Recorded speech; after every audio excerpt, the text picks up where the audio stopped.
I discovered my middle son isn't mine after 11 years. And my wife's long-term affair shattered the family I loved more than anything. I never thought a quiet Tuesday evening could change everything. The kids were finishing homework at the kitchen table, the smell of spaghetti simmering in the pot filling the air. And my wife, Elena, was scrolling through her phone with that little smile that used to make me feel secure. But tonight, it felt off. That IT started small. A lingering glance at the phone when I walked by, a subtle hesitation before answering my question about her day. "Oh, just the usual," she said, too quickly, like rehearsed lines. I wanted to laugh it off, tell myself I was imagining things, but my gut twisted. Something had been off for months, a pattern I'd ignored until now. I caught her in a moment she didn't notice. She quickly swiped away a message when our eyes met, a fleeting flicker of panic or guilt I couldn't place. My heart thudded, and a knot formed in my stomach. Was I reading too much into this? Or was my intuition finally paying attention? I tried to focus on the kids. Little Emma was telling a story about her day at school, her bright eyes unaware of the storm forming at the edge of our kitchen. Max, our middle boy, laughed at her story, his hand smudging spaghetti sauce on his notebook. And Lucas, the youngest, was quietly drawing, oblivious to everything except his crayon. But I couldn't concentrate. Every small movement Elena made felt loaded with meaning. The casual touch on my shoulder, the way she picked at her nails while pretending to scroll. I remembered conversations from months ago, details I had brushed aside, secretive errands, sudden work trips, and her insistence on being super busy at odd hours. I sat there, pretending to check a recipe on my phone, but my mind was racing. Was this paranoia, or was there something I'd missed? My hands tightened around the phone as I thought about our marriage, our 3 kids, the life we'd built together. Could I be wrong? Or was this the first whisper of betrayal that would unravel everything? The thought alone made my chest ache. I wanted to believe in her, in us. But the seed of doubt had been planted, and once it takes root, it doesn't easily fade. That night, with the spaghetti cooking and laughter from the kids echoing faintly in the background, I realized something had shifted. I couldn't ignore it anymore. The first hint of truth had arrived, quiet but undeniable, and I knew my life was about to change. After that evening, sleep became impossible. I lay in bed staring at the ceiling, the steady breathing of Elena beside me both comforting and torturous. Every small action replayed in my mind. The furtive glances, the hidden messages, the subtle changes in her tone. My thoughts circled like vultures, picking at memories I had once trusted. I kept asking myself, am I imagining things? Is this really happening? The questions gnawed at me. I thought of our middle son, Max. He was 11 now, an age where he was starting to notice things himself, to understand emotions more deeply. Could he possibly be not mine? The thought was unbearable, yet I couldn't push it away. I had to know, even if it meant shattering everything I believed about our family. The memory of small inconsistencies surfaced, a pregnancy ultrasound months ago. The way Elena insisted she had no time for doctors' questions. A sudden week-long work trip that coincided with a critical time. Her phone always just a little too guarded. Each memory was a puzzle piece, but the picture they formed was terrifying. That I kept turning the idea over in my mind. Ordering a DNA test for the kids. My stomach churned at the thought. Am I really going to do this? Am I about to betray her trust the same way she's betrayed mine? The guilt pressed down hard. This wasn't just about my pride. It was about our family, the life we'd built, and the innocence of our children. But the weight of doubt was heavier. I felt trapped between denial and necessity. I imagined the consequences, the confrontation, the potential fallout, the heartbreak for Max if he ever found out. And yet, the alternative, living in ignorance, doubting silently, letting the lie persist, felt worse. Every day, every smile, every bedtime story would carry a shadow of uncertainty. That I realized that the decision wasn't just about discovering the truth. It was about my integrity, about facing reality no matter how painful. The thought that this betrayal might have been ongoing for years, hidden behind smiles and routines, made my chest tighten. I loved Elena. I loved our children. But love didn't erase the need for truth. By morning, I had resolved, reluctantly, painfully, I would do it. I would order the DNA tests, and I would know the truth. No matter how much it hurt. No matter what it would mean for the family I had dedicated my life to protecting. The The first step toward revelation was the hardest, and I felt the weight of it pressing down on me. Heavier than any fear I'd ever known that I couldn't carry the weight of this alone. By mid-morning, I found myself driving to see David, my oldest friend, someone I could trust with the darkest corners of my thoughts. The streets blurred past as I rehearsed my words over and over in my head, trying to find a way to explain my suspicions without sounding paranoid or cruel. David greeted me with a casual grin, oblivious to the storm brewing inside me. We sat on his porch, the warm spring air doing little to calm my nerves. I finally blurted it out. "I think Elena's been cheating, and I need to know if Max is mine." He froze, the coffee cup halfway to his lips. Then, slowly, he set it down and studied me with that piercing look that always made me feel accountable. "Whoa. Okay," he said carefully. "That's huge. Are you sure? Or is it just a gut feeling?" I took a deep breath, my hands trembling slightly. "I don't know for sure, but I can't ignore the signs anymore. The late nights, the phone, the little inconsistencies over the years. I have to know the truth. For me and for the kids." David nodded slowly, his eyes sympathetic but firm. "I get it. It's messy. It's painful. But sometimes, knowing is better than living in doubt. You owe it to yourself and them to find out." I hated how true that sounded. Knowing meant potential devastation. Knowing could shatter our marriage, our home, the sense of security we had built. But the alternative, living in suspicion, questioning every smile and every bedtime story, was unbearable. He leaned back, taking a slow sip of his coffee. "Look, man, whatever happens, I've got your back. If you decide to do the DNA tests, I'll help you figure out the logistics. You don't have to face this alone." His support grounded me, but it didn't ease the storm inside. I left his house with a knot in my stomach that seemed heavier than ever. The decision was made. I would order the tests. I would confront the truth, no matter how devastating. And as I drove home, I realized that once this path was taken, nothing could ever go back to the way it was. The truth loomed ahead like a shadow, inevitable and unforgiving. And I felt both terrified and strangely resolute. Sitting alone in the study that evening, I stared at the screen, the cursor blinking like a countdown clock. Ordering the DNA tests felt like stepping off a cliff. I kept thinking about Max, my middle son, my little boy who had been 11 for a month now. I loved him fiercely, and the thought of betraying him by doubting his parentage tore at me. But the alternative, living with uncertainty, was unbearable. Every laugh at dinner, every bedtime story, every hug would be laced with the shadow of suspicion. I knew in my heart that not knowing would eat away at me, silently eroding my peace until it destroyed me. That I hesitated, fingers hovering over the keyboard. Am I really going to do this? Am I ready for the truth, no matter how brutal it might be? My mind raced through years of memories. Late nights at work, subtle excuses, fleeting moments of secrecy I had once shrugged off. The pieces were adding up, and ignoring them would be a lie to myself and to my family. Finally, with a trembling hand, I clicked order. The decision was made. The tests would arrive, and I would face whatever truth they revealed.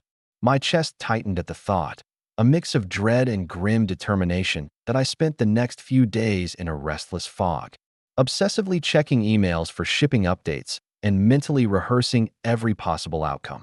What if it turned out that all 3 children were mine? Relief, yes, but also a confirmation of paranoia I didn't want. What if Max wasn't mine? The thought alone made my stomach churn. The betrayal wouldn't just be about Elena anymore.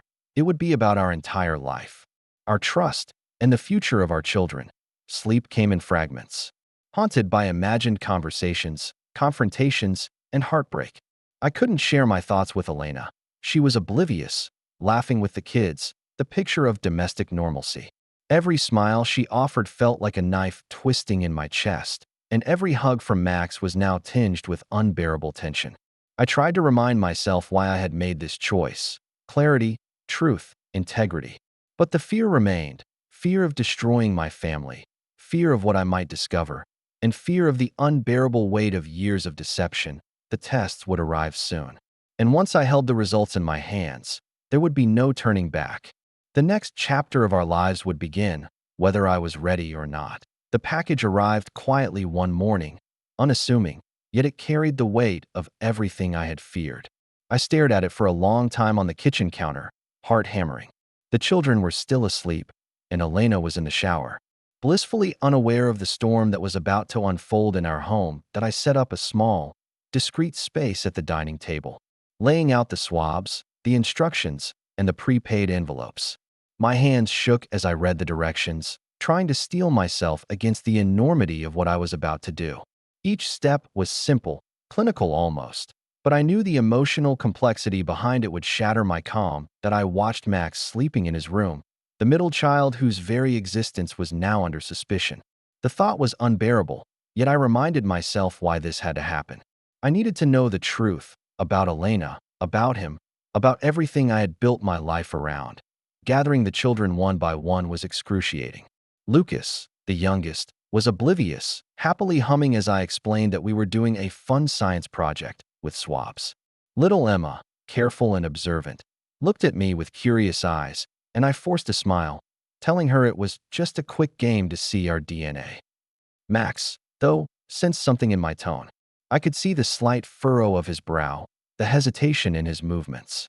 "Dad, is everything okay?" he asked quietly, eyes searching mine. My chest tightened. God, I wish I could tell him the truth without breaking him, I thought. I knelt beside him, forcing calm into my voice. "Yeah, buddy. Just a science thing, I promise. Nothing to worry about." As I collected the swabs, labeling each one meticulously, I felt a knot in my stomach tighten. Every fiber of my being was screaming that this moment would change everything. It wasn't just a test, it was a reckoning, a verdict waiting to be delivered. When the envelopes were sealed and ready for shipment, I sat back, exhausted. The swabs were gone, sent off to a lab that would hold the truth for me, and now all I could do was wait. The waiting was almost worse than the act itself. The anticipation gnawed at my nerves, leaving me restless, angry, anxious, and deeply sad all at once. And yet, a tiny part of me felt relief. Relief that, finally, the uncertainty would end. That soon, I would know, and I could finally act with clarity, however painful the truth might be.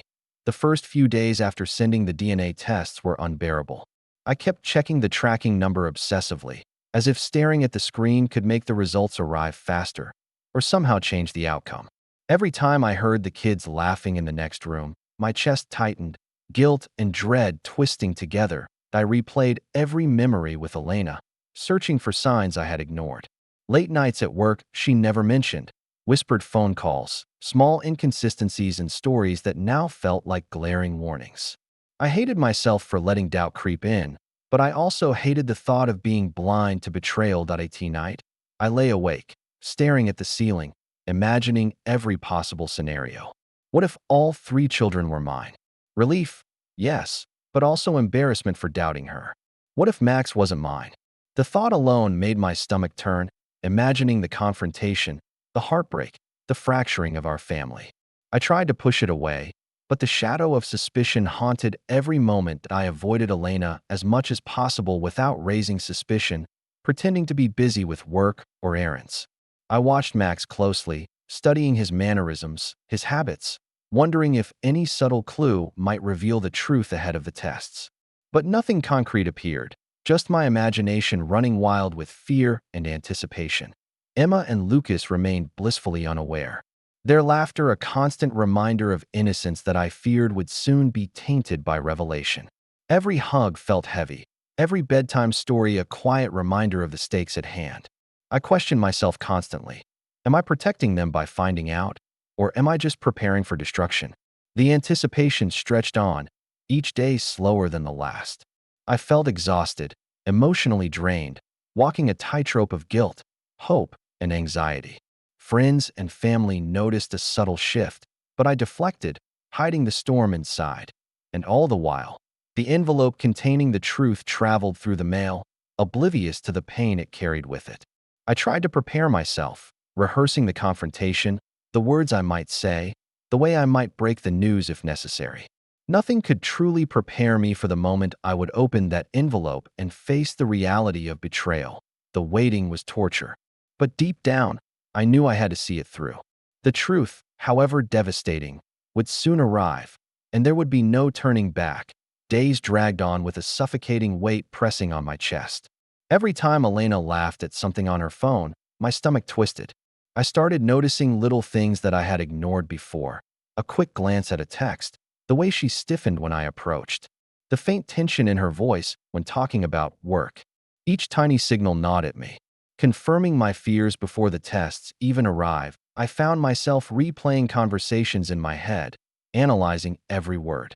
Her excuses for nights out, unexplained errands, and sudden trips, they all formed a pattern I could no longer ignore. I hated myself for scrutinizing her, for doubting the woman I loved, but the uncertainty was unbearable. I had to prepare for the truth, whatever it might be. Every time I looked at Max, my middle son, I felt a pang of fear.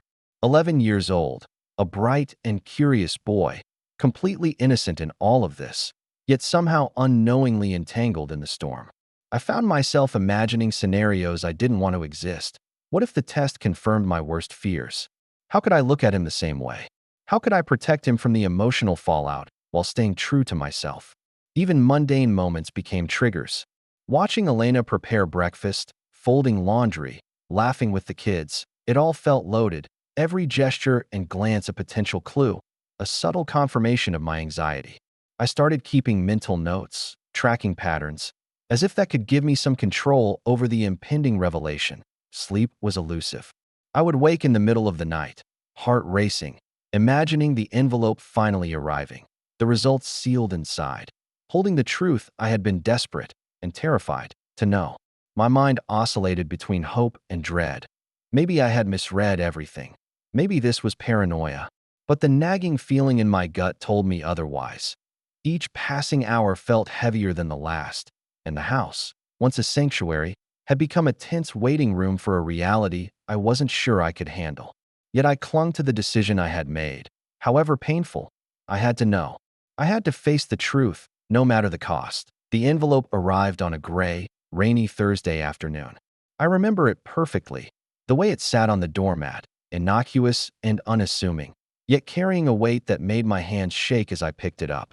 The rain tapped against the window as if echoing my racing heartbeat that I closed the door behind me and sat at the kitchen table, my fingers trembling as I carefully opened the envelope.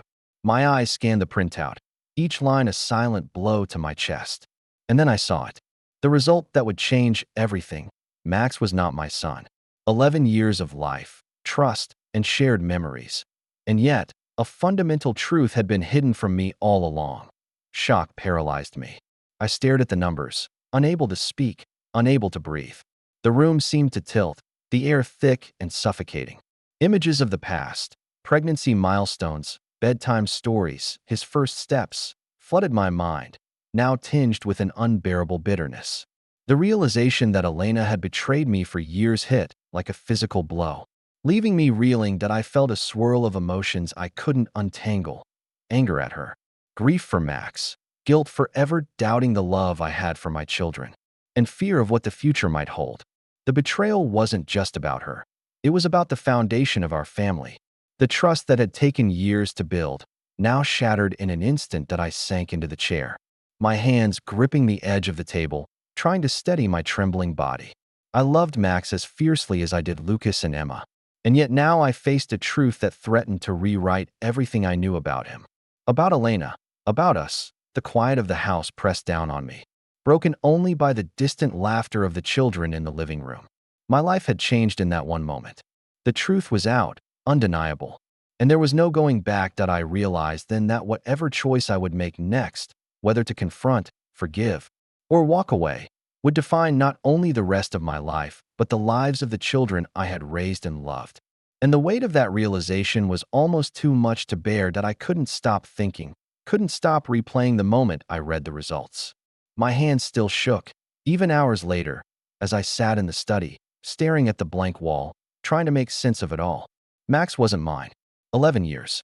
11 years of love, milestones, laughter, and bedtime stories, all now laced with a bitter sting of betrayal. The anger was immediate, sharp, almost visceral. How could Elena do this? How could she hide something so fundamental for so long, right under my nose? And yet, amidst the fury, there was guilt. Guilt for ever doubting her. Guilt for the life we had built. Guilt for the way I felt about Max.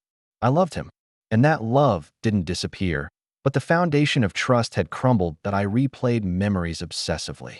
Times she laughed a little too hard at certain messages, sudden excuses for work trips, moments when I had brushed off my gut instinct.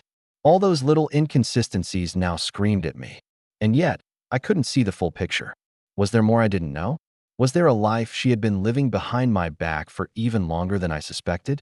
I thought about the other children, Emma and Lucas. Their innocence became my anchor, reminding me that whatever happened, I still had to protect them from the fallout. But protecting Max? Protecting him from the truth, or protecting myself from losing him? I didn't know which was more impossible. And then there was the question of our marriage. Could I ever trust Elena again? Could the home I had loved, the family I had devoted my life to, survive this revelation? Or had it been an illusion all along? I felt trapped in a whirlwind of emotions: grief, rage, love, guilt, fear. Every thought collided with the next, leaving me exhausted yet unable to rest. The DNA test had given me clarity, yes, but it had also stripped away any semblance of security I had once taken for granted. By the time evening came, I realized one undeniable truth: my life had irrevocably changed. And now, I had to figure out how to navigate the wreckage, how to face Elena, how to protect the children, and how to survive the storm that had just begun. That evening, I waited until the kids were asleep, the house finally quiet except for the hum of the refrigerator. Elena came into the kitchen, smiling softly, oblivious to the storm brewing inside me. My hands trembled as I held the DNA results behind my back. The paper crumpled slightly from my grip. "Elena, we need to talk," I said, my voice low but firm. The sudden seriousness in my tone made her pause, a flicker of unease crossing her face. "What's wrong?" she asked, setting down the cup she'd been holding. Her smile faltered that I took a deep breath, trying to steady myself. "I got the results. Max is not my son." The words hung in the air like a knife.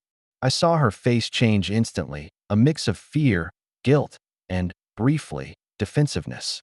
"Wait, what?" she whispered, taking a step back that I held her gaze, my chest aching, my mind screaming. "I know about the other man. I know you've been unfaithful, and I needed to know the truth about my own child."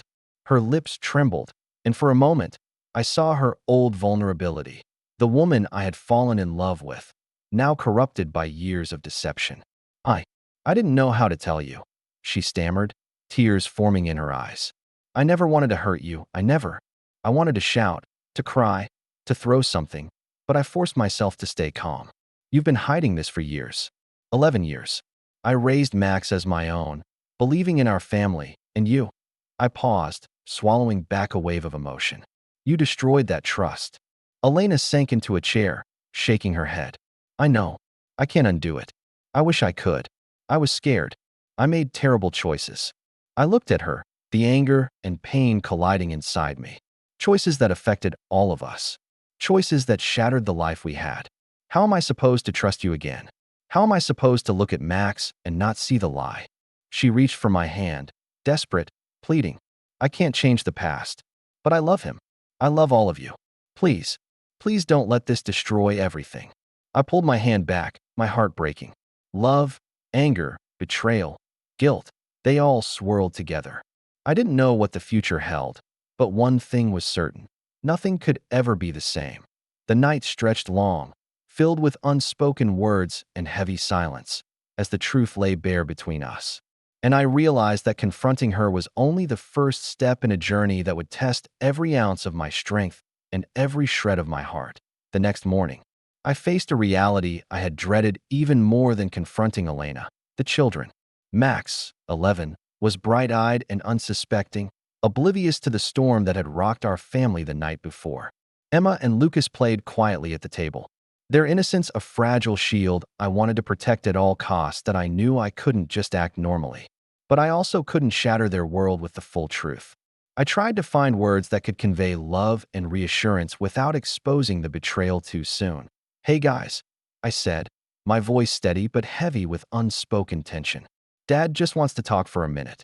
Max looked at me with a flicker of concern, sensing my mood, while Emma and Lucas continued their game, trusting me completely. That I knelt beside Max, trying to meet his eyes. "Buddy, I want you to know something. No matter what happens, I love you. You're my son in every way that matters to me." His brow furrowed slightly. "Dad, what do you mean?" I took a deep breath, careful to control my emotions. Sometimes adults make mistakes. People we trust can hurt us, and things can get complicated. But I want you to know that nothing will ever change how I feel about you. You're important to me, and I will always be here for you." He nodded slowly, still unsure, but I could see the trust in his eyes, fragile but intact. Emma, curious, asked, "Is everything okay, Daddy?" I forced a reassuring smile. "Yes, Pumpkin, everything's okay. Daddy just needed to talk about some grown-up things." Lucas, the youngest, didn't even notice the tension, still engrossed in his drawing. But I felt every bit of the emotional weight of shielding them, protecting their innocence while grappling with the truth myself. Even in their obliviousness, I realized that the children were both a source of comfort and a constant reminder of the betrayal. I loved them fiercely, yet the knowledge that Max's very existence had been entwined with deception tore at my heart. I couldn't change the past, but I had to navigate the present carefully, for their sake as much as mine. The day stretched ahead, filled with normal routines that now felt surreal. I moved through it mechanically, a father and husband carrying the burden of a secret that only I could bear, for now. That night, after the kids were asleep, I sat alone in the living room, staring at the darkened windows. The house felt strangely silent, heavy with tension, as if it were holding its breath along with me. I thought about what had just happened, about Elena's betrayal, about Max, and about the fragile threads that still held our family together. That I loved my children fiercely. But the knowledge that one of them wasn't biologically mine weighed on me in a way I couldn't shake. Max had been my son in every way that mattered.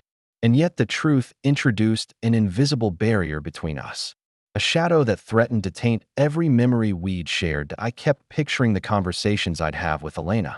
Could we repair this? Could trust ever return? Or was the marriage over, not with a bang, but with the slow, creeping poison of deception? The thought of losing the family we had built was unbearable. Yet ignoring the truth was impossible. That I considered the practical aspects, the legal implications, the custody concerns, the financial responsibilities, but my heart kept returning to the children. How could I navigate their lives now? How could I love Max without resentment creeping in? How could I maintain a home that felt safe and stable while grappling with the emotional chaos underneath? And yet, amidst the despair, there was a sliver of resolve. I couldn't change what had happened, but I could control how I responded. I could protect the children, confront Elena honestly, and make decisions grounded in truth rather than denial. I could choose to preserve the family in some form, even if it looked different than before. That I realized that the road ahead would be long, painful, and filled with difficult choices. But for the first time since discovering the DNA results, I felt a faint sense of clarity. The storm had arrived, undeniable and harsh, yet I could face it with eyes wide open. The future of my family depended on my ability to act with both courage and compassion, even when the betrayal cut the deepest. As I sat there in the quiet, I made a silent promise to myself. I would navigate this, no matter how broken the path seemed. I would protect my children. I would confront the truth. And I would survive the storm that had consumed our lives. The weeks that followed were a delicate, painful dance. Elena and I had long conversations, angry, tearful, and brutally honest. She admitted everything, the affair, the fear, the lies. Hearing her confession was both a release and a wound, and yet I listened, holding on to the fragile remnants of the family I still loved. That I focused on the children, maintaining routines, bedtime stories, and laughter as best I could.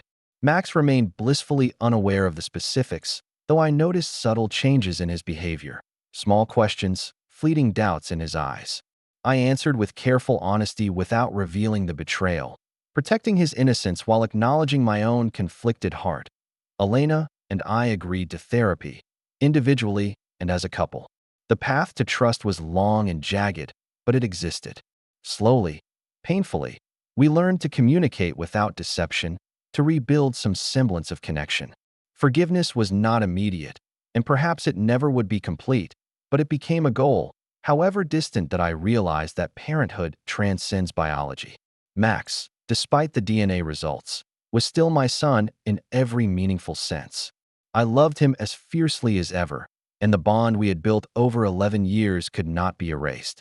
Biology might define some truths, but it did not define love. The betrayal had fractured our world, yet within the rubble, there was resilience.